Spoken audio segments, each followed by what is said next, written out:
자, 고린도전서 10장 20절로부터 22절입니다. 자, 이 문맥이 사실은 최소한 10장 1절부터 봐야 되는 문맥이죠. 자, 과거에 고린도 교회 성도들을 권면하면서 과거 구약 때 그들이 광야에서 어떻게 하나님을 거역하다가 우상 숭배하다가 망했는지 쭉 경고를 하는 장면이에요. 그러면서 14절 보세요.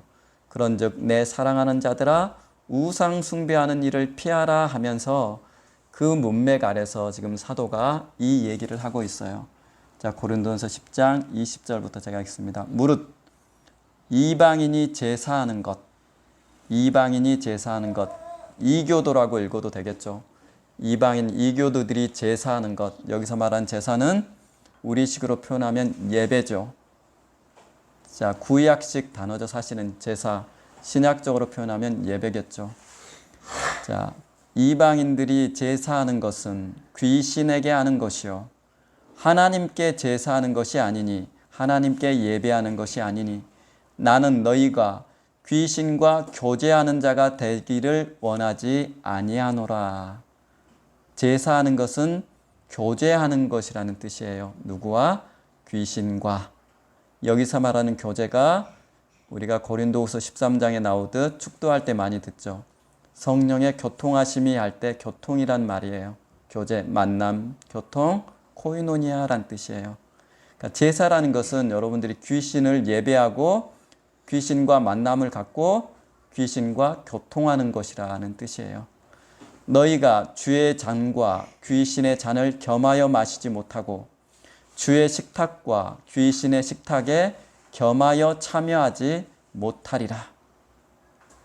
식탁 공동체가 되는 것, 한 몸 되는 것과 같은 원리라는 것이에요. 제사라는 것이.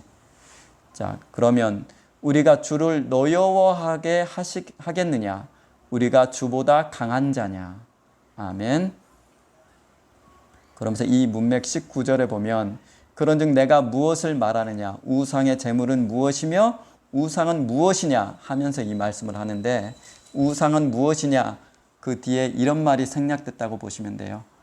우상이든 우상의 제물이든 사실은 아무런 가치가 없는 것이야, 얘들아. 그런데 문제는 그 우상 이면에는 이런 것들이 있단다라는 의미로 오늘 본문의 말을 하고 있는 것이에요.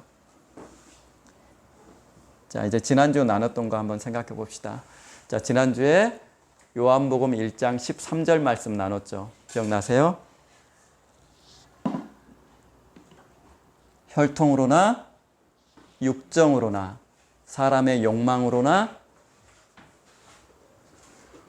사람의 뜻으로 나지 아니하고 오직 하나님께로 난 자들이니라 라면서 하나님 예수 그리스도로 말미암아 하나님을 아버지라고 부르게 된 믿음 안에 선 가족과 혈육으로 혈연 관계로 맺어진 가족 관계를 요한복음 1장 13절에 비교하면서 설명한다라고 얘기했죠. 그러면서 인간은 혈육으로 맺은 관계, 혈연을 통해서 맺은 가족 관계 안에 있다라고 그랬죠. 그래서 인간의 가족 관계라는 것은 혈연으로 맺어졌기 때문에 육체를 떠나는 순간 육으로 맺은 가족 관계는 사라진다라는 말씀을 드렸어요. 그 이후에는 그 영혼 안에 예수가 있느냐 없느냐만 예수님 하나님께서 판단하셔서 심판을 하세요. 혈육으로 맺은 관계, 내 아내든 내 자식이든 나의 부모든 육체를 떠나면 육체로 맺은 관계는 사라진다라는 것이에요. 이게 가족 관계, 혈육으로 맺은 관계의 한계예요. 사람의 뜻으로 난 가족 관계의 한계라는 뜻이에요. 그 다음에는 뭐만 중요해요?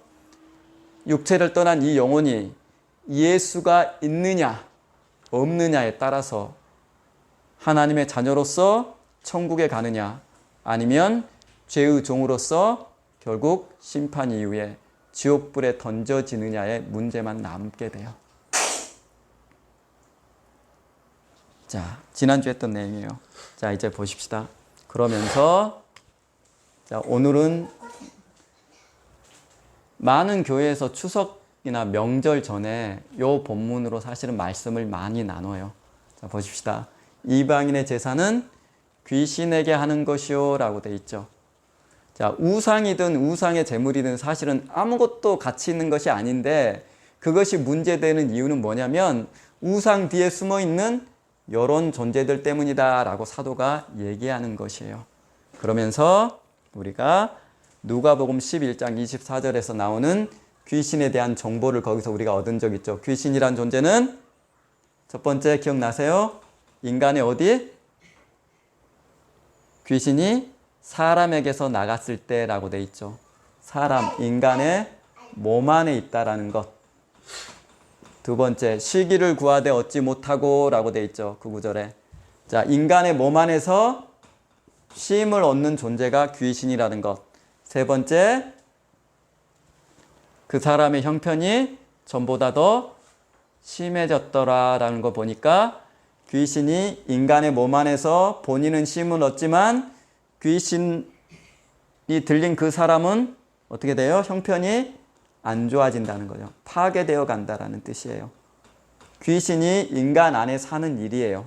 자, 요것을 과거에 우리가 나눈 적 있죠. 이 존재가 바로 귀신이라는 존재예요. 그래서 굉장히 우리의 몸 안에서 귀신이라는 존재는 활동을 하기 때문에 우리에게 굉장히 밀접하게 관련이 된 영적 존재예요. 그런데 이 귀신은 사탄 아래, 마귀에게 속한 존재이기 때문에 마귀의 종으로 동시에 존재하죠. 그래서 우리의 몸 안에서 활동하는 영적 존재이기 때문에 굉장히 우리에게 밀접해요. 여러분들이 유튜브에 조영규 목사님 설교 들으면 정말 귀신 얘기 많이 해요. 귀신 쫓아내라고. 귀신 쫓아야 됩니다. 이 얘기 굉장히 많이 하세요. 그리고 실제로 사복음서에 예수님께서 사역했던 모든 내용은 사실은 어떤 내용들이 많아요? 귀신 쫓은 얘기가 태반이에요. 그만큼 중요해요. 우리의 몸 안에서 저와 여러분의 생각과 몸을 왜곡시키고 파괴하는 일을 귀신이 해요. 자, 저 또한 이런 존재에 대해서 많은 경험을 가지고 있어요. 자, 이게 성경에서 실제로 하는 거고 저도 본의 아니게 이런 존재에 대해서 많은 경험을 하는데 이건 제 생각이에요. 제 생각. 제가 원해서가 아니고 가끔 기도해 주다가 교회 안에서 누군가를 기도해 주다가 귀신이 드러나서 대화를 하는 경험을 좀 많이 가지고 있어요. 그런데 이들을 대하면서 느끼는 것들이 있어요. 그 뭐냐면 항상 이들 안에는 자, 이거는 성경적이진 않습니다. 제 경험이에요. 그러므로 진리는 아니에요. 참고만 하시라는 거예요. 미움과 시기가 가득하더라라는 것.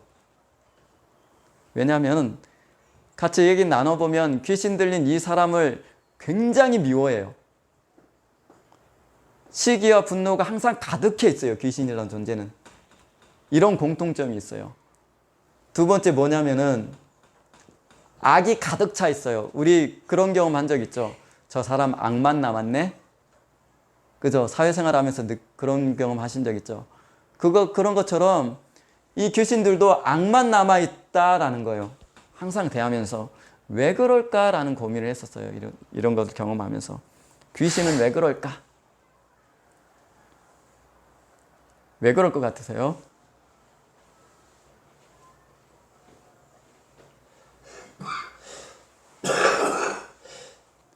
이런 존재들이 우리 몸 안에서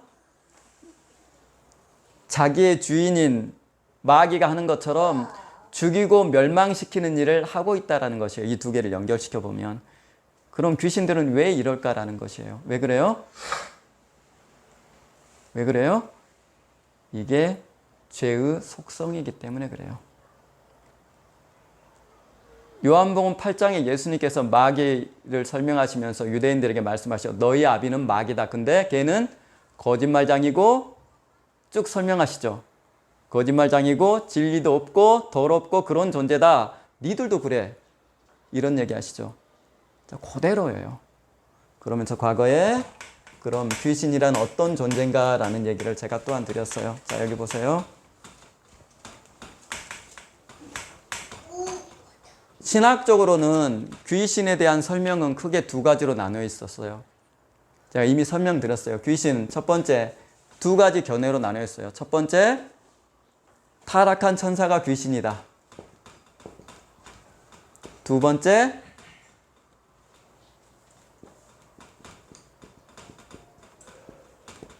불신자의 사후 존재가 귀신이다. 세 번째, 아담 이전에 죽은 사람이 귀신이다. 등등등등 이런 신학적인 견해들이 있어요. 그런데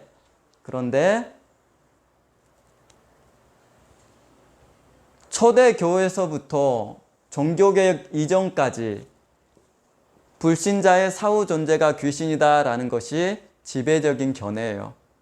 그리고 지금도 거의 4분의 3 정도의 학자는 이 설을 지지해요. 그러나 한국교회 개혁주의 교리를 따르는 한국교회에서는 타락한 천사가 귀신이다 라고 생각을 해요. 이쪽을 따라요. 그래서 한국교회에서 불신자가 사후 존재가 귀신입니다 라고 하면 이단 소리를 들어요. 대번에. 그러나 학계에서는 4분의 3의 학자가 요 견해를 따라요. 그리고 초대교에서부터 대부분 지배적인 견해가 바로 이 견해예요. 저는 이 견해에 동의를 해요. 예수 믿지 않고 죽은 사람의 사후 존재가 귀신이라는 견해에 저는 동의한다라는 뜻이에요. 그러면서 제가 읽은, 제가 경험한, 제가 이해한 성경으로 여러분들한테 근거를 들어드렸어요. 첫 번째, 잘 들으세요.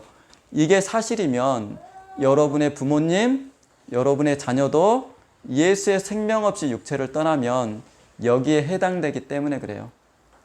지옥에 떨어지는 것도 큰일이지만 이것도 큰일이에요. 자, 보십시다. 그러면서 제가 4가지에서 5가지의 근거를 들어드렸어요. 첫 번째가 뭐였어요? 세상이라는 것 때문에 그래요. 성경에서 세상은 어떤 곳이라고 묘사를 해요? 구원이 예수님으로 인해서 세상 안에 침투에 들어와야 될 형편에 있는 곳이 바로 세상이에요. 그러면서 예수님께서 교회를 세우시면서 음부의 권세가 세상은 지배하고 있다. 그곳에 내가 교회를 세운다라고 하시죠. 음부의 권세, 음부의 권세자 마귀가 사망이라는 것으로 모든 피조물을 고통 가운데 지배하고 있는 곳이 세상이라는 곳이에요. 그래서 제가 세상이라는 곳은 지옥에 던져지기로 예비된 지옥이라고 표현해 드렸어요. 세상 천국 아니에요, 여러분들.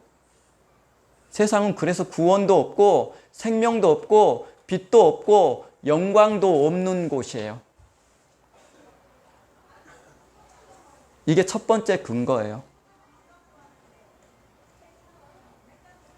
자, 두 번째, 예수 믿지 않는 불신자들. 심각하게 들으세요. 불신자들은 죽음 이후에 바로 지옥불에 통상 일반적으로 던져진다라고 우리가 이해를 해요. 그렇지 않다라고 저는 말씀드렸어요. 왜냐하면 지옥은 부활을 경험한 다음에 들어가는 곳이기 때문에 그래요. 부활과 심판을 겪어야만 지옥불의 최후로 들어가요. 그러니까 최종 목적지가 지옥이에요. 그렇다 그러면 바로 지옥불에 던져지지 않는다면 불신자들이 그럼 죽음 이후에 어디에 머물러 있겠느냐라는 고민이 생기죠. 이것 때문에 그래요. 자, 이런 논의는 신학자들이 하지 않아요. 그럼 다만 제가 성경을 많이 읽다 보니까 이런 고민이 드는 것이에요. 세 번째는 불신자들의 신분 때문에 그래요. 요한복음 8장에서 예수님께서 불신자들을 이렇게 정의하셨어요. 너희는 죄의 종이다. 그러면서 그 죄를 마귀하고 연결시켜서 설명하시죠. 죄가 주인이란 뜻이에요. 믿지 않는 사람들의 신분, 그것이 내 부모이든 내 자녀이든 내가 사랑하던 그 누구이든 예수 믿지 않는 사람들의 신분은 죄의 종이에요. 살았을 때도 죄의 종이고 예수 믿지 않음으로 이 죄의 종이라는 신분을 육체가 죽음 이후에도 그대로 유지하고 있더라라는 것이에요. 맞죠? 예수 믿으면 하나님의 자녀가 되는 특혜를 받지만 믿지 않음으로 죄의 종이라는 신분을 살았을 때도 죽었을 때도 그대로 유지하고 있다라는 것이에요. 그렇죠? 그래서 결국 어떻게 돼요? 믿지 않는 사람이든 귀신이든 그의 주인인 마귀와 함께 동일하게 같이 불못에 던져지죠. 마태복음 25장에 나오죠. 마귀와 그 사자들을 예비된 불못에 같이 던져버리세요. 예수님이. 같은 편에 속한 애들이에요. 그 말은. 자, 이것이 근거예요. 네 번째 근거. 사도행전 16장 16절에 점치는 귀신이란 이야기가 나오죠. 구약의 표현으로 말하면 신접한 자예요. 귀신 들려서 점치는 자 얘기예요. 이게 사무엘상 28장에 버림받은 사울이 신접한 자를 찾아가서 자기의 장래를 물어보는 장면이 나와요. 두 장면을 놓고 가만히 생각해 보면 불신자의 영이 귀신이 된다는 게 확실해져요. 더군다나 오늘 본문 고린도전서 10장 20절 이방인들, 이교도들이 제사하는 것은 귀신에게 하는다는 이 구절과 성경 한번 찾아봅시다. 시편 한번 보십시다.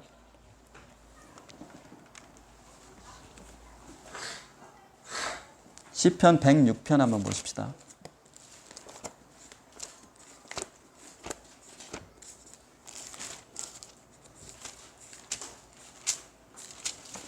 시편 106편 28절. 자, 같이 시편 106편 28절 같이 읽읍시다. 그들이 또 부올의 발알과 연합하여 죽은 자에게 제사한 음식을 먹어서. 자, 누구한테 제사해? 누구에게요? 제사를 누구에게 해요? 죽은 사람한테 한다고요. 근데 그 죽은 사람이 누구예요? 오늘 본문에 그렇죠. 죽은 사람을 귀신이라고 부른다는 얘기예요. 학문적으로 여기서 죽은 자는 그것이 아니다라고 견해를 주장하는 학자들이 일부 있어요. 그런데 문맥상 보면 이것을 달리 해석할 여지가 없어요. 자, 이게 네 번째 근거예요. 명문적인 근거죠. 성경 구절에 의한 근거예요. 지금까지는 세상이나 불신자의 신분이나 불신자가 바로 지옥교에 던져진 것이 아니라든가 이거는 정황적인 근거지만 지금 네 번째 제가 근거로 들었던 것은 성경이 명백하게 말하고 있는 근거가 돼요. 또 하나 있어요. 다섯 번째. 제가 설명드렸죠. 뭐냐면 마귀나 귀신이나 불신자는 그 속성을 동일하게 공유하고 있더라라는 것이에요. 뭐예요? 마귀가 거짓된 존재이기에 인간도 로마서 3장 4절에 뭐라 그래요? 사람은 다 거짓되대라고 얘기했죠. 마귀가 진리가 없는 존재기에 사람은 어떻게 해요? 진리가 없어요. 그렇기 때문에 뭐라고 불러요? 거짓된 자. 마귀가 더러운 존재이기 때문에 예수 믿지 않는 사람들의 상태는 뭐예요? 더러운다라고 얘기하죠. 예레미야서 17장에. 또한 귀신도 어때요? 이 더러운 귀신아라고 하죠. 귀신과 인간의 그 속성이 동일해요. 마귀와 귀신과 불신자 예수 믿지 않는 사람들의 상태를 성경이 그 속성에 있어서 동일하게 얘기를 해요. 그래서 마귀가 더럽고 거짓되고 진리도 없고 죽이고 멸망시키는 일을 하듯 귀신도 그러한 일을 하고 예수 믿지 않는 불신자들도 자기의 파괴적인 본성에 따라 자연을 파괴하고 서로 인간들을 죽이고 물어뜯고 싸우면서 살아가는 게 인간이라는 것이에요. 속성이 동일해요. 죽음 이후에도 동일하다는 것이에요. 그래서 예수 믿고 돌아가신 여러분의 부모가 있으면 정말 감사한 일이에요. 왜? 그분은 낙원에 가 있을 거기 때문에. 이 죄악만의 세상에 머물 일이 없어요. 그러나 예수 믿지 않는 여러분의 부모나 여러분의 자녀가 있다면 예수님이 뭐라고 그러세요? 나 때문에 울지 마라 얘들아. 너와 너 자녀를 위해서 울라라고 할 말씀을 기억하셔야 돼요. 왜요? 혈육으로 맺은 관계는 육체가 끝남, 육체의 죽음으로 소멸돼요. 육체가 사라지면 더 이상 여러분의 부모도 여러분의 자녀도 아니에요. 왜? 육체로 맺은 관계이기 때문에 그래요. 그러면 믿지 않고 육체를 떠나면 뭐가 되겠어요? 마귀의 종의 신분, 죄의 종이라는 신분이 그대로 유지되면서 마귀의 부림받는 종으로 여러분을 대적하는 자가 돼요. 이 파괴적인 본성을 가지고. 이런 존재를 성경이 귀신이라고 부르는 것이에요. 그리고 오늘 본문에 뭐라고 그랬어요? 이방인, 이교도들이 하는 제사는 누구에게요? 귀신에게 하는 것이다 라고 얘기를 해요.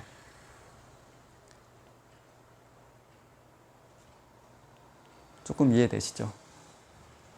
근데 그 귀신은 여러분을 도와주러 오는 귀신이에요? 아니에요. 뭐만 남아요?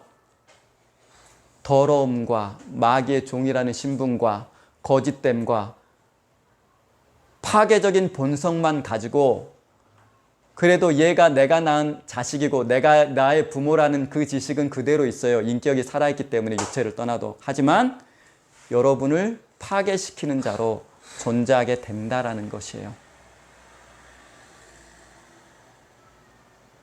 그리고 그들을 섬기기 위해서 하는 것이 뭐냐면 우리가 아는 제사라는 것이에요.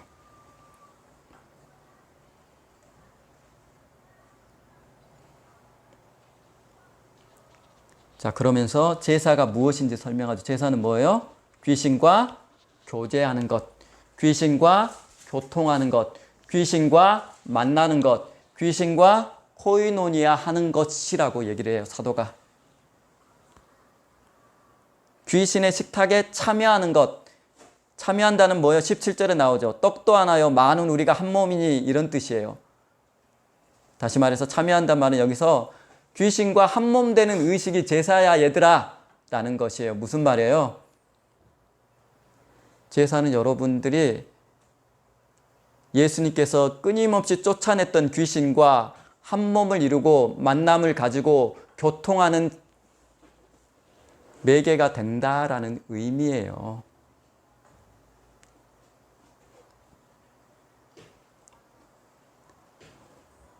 이건 또 무슨 의미냐면 마태복음 4장 10절에 예수님께서 오직 주 너의 하나님만 경배하고 그를 섬기라.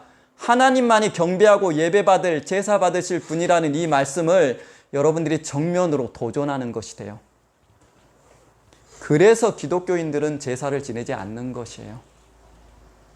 육으로는 여러분의 부모이지만 예수 믿고 천국 가면 감사하지만 불신자로 돌아갔다면은 세상을 떠났다면은 그 영혼이 세상을 떠났다면은 그때부터는 여러분의 적이 돼요. 너무 고통스럽죠? 저도 너무 고통스러웠어요. 이거 성경 수백 번 읽으면서 이거를 이해했을 때 너무너무 고통스러워서 많이 울었어요. 저도. 이게 하나님이 성경을 통해서 우리에게 가르쳐 주는 것이에요. 그래서 인간에게 사랑이 없다라고 하는 것이에요. 더 깊은 얘기 해드리고 싶은데 그거는 안 해드릴게요. 나중에 여러분들이 성장하면 조금 더 깊은 얘기 해드릴게요. 오직 주 너의 하나님께만 경배하고 그를 섬기라. 제사 받으실 분, 예배 받으실 분 오직 하나님 한 분이에요. 그래서 기독교는 어떻게 해요? 추도식이라는 형태를 하죠. 상 차리지 마세요. 형식이라도 그런 거 하지 마세요. 단지 그분을 기념하기 위해서 형제들끼리 모여서 음식을 나누는 건 괜찮아요. 하지만 이미 육체가 끝남으로 여러분의 관계는, 혈육의 관계는 끝났어요. 요한복음 1장 13절에 말하죠. 혈통으로 하나 육종으로나 사람의 뜻으로 난 것은 육체가 끝나면 그걸로 끝나게 돼요. 하지만 예수로 말미암아 하나님께로 난 자는 하나님께서 영원하신 분이기에 그 관계 또한 영원하다라고 제가 말씀드렸어요. 그래서 육체 관계는 아주 시한적인 관계예요, 여러분들. 세상에 있을 때만 존재하는 관계란 뜻이에요.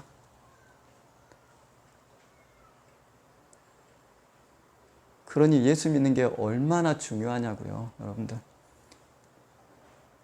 왜 예수 안 믿으면 지옥 갑니다, 그것은 심각하게 생각하면서 불신자가 이런 처지가 됩니다라는 것 심각하게 생각 안 않느냐고요, 여러분들이.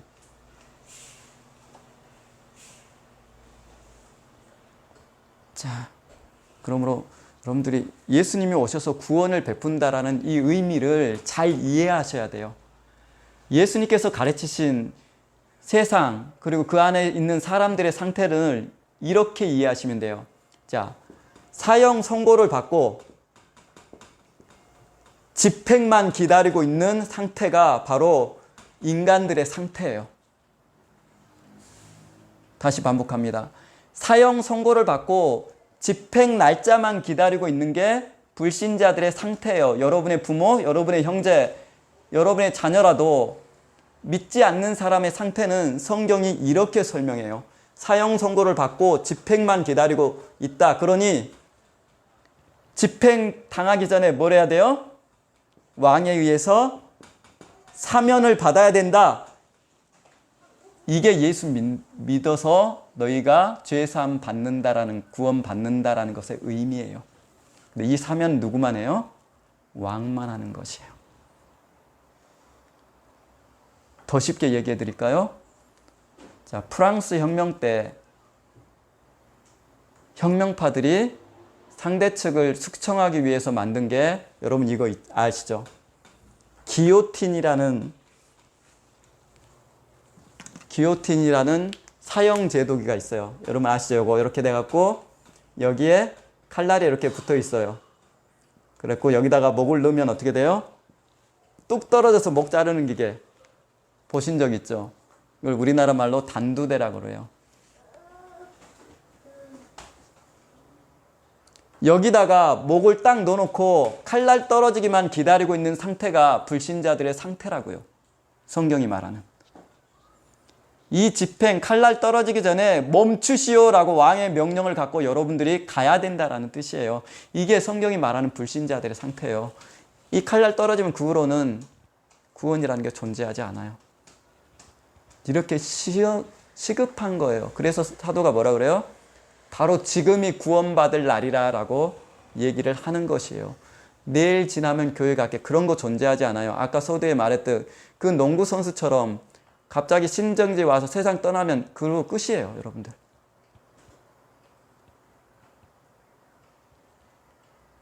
내일 일은 내일 염려하라 그러죠. 왜? 오늘 어떻게 될지 여러분 모르니까요. 예수님 말씀하시죠. 이게 믿지 않는 사람들의 상태예요, 성경이 말하는. 집행 날짜만 기다리고 있는 것. 여기서 구원받으라는 것이에요. 예수님께서 와서 우리를 구원한다라는 의미는 굉장히 심각한 것이에요. 이게 피부로 와닿으면 여러분들이 비로소 가족들을 붙들고 울게 돼 있어요. 예수님께서 본인 죽는 마당에 뭐라 그래요? 얘들아, 나를 위해서 울지 말라. 나는 예수님, 하나님께서 명령한 대로 죽음까지 하나님 뜻을 다 이루고 완성해 가는데 이제는 누가 남아있어요? 니네가 남아있어, 얘들아. 나 때문에 울지 말고 너와 네 자녀를 위해서 울라라고 예수님이 얘기하시죠. 바로 그거예요, 여러분들. 여러분의 문제예요, 신앙은. 여러분의 가족의 문제고, 그런데 여러분 안에 사랑이 없다는 것, 그것은 더 큰 문제죠. 이렇게 심각한 것이에요.